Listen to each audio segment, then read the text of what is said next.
I would say to any other family who feels wronged by the NHS, complain, complain, complain, take it as far as you can.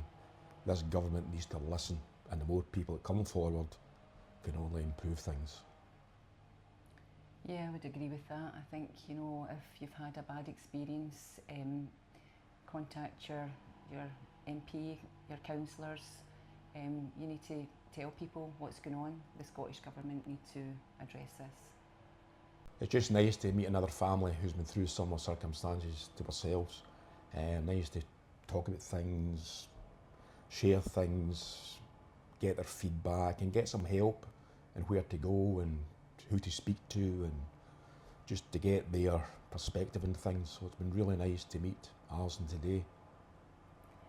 Yeah, I agree. I feel meeting Billy, it's support, and I thought we were the only ones, and then realising we're not, and I'm sure there's probably a lot more families out there going through the same thing, and I think, you know, they need to come forward because this needs to stop. The government need to do something. This can't keep happening.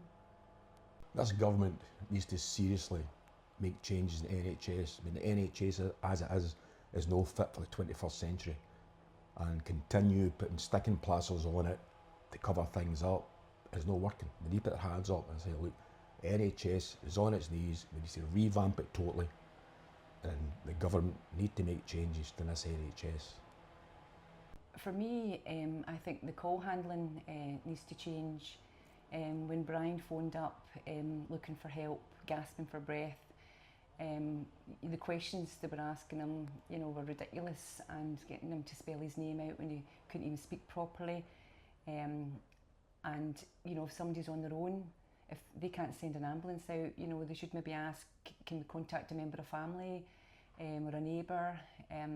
But then a second call, you shouldn't be having to repeat the same things. They were more interested in spelling Brian's name and his address, when they could, you know, they knew his name, they knew his address, and they knew he couldn't breathe.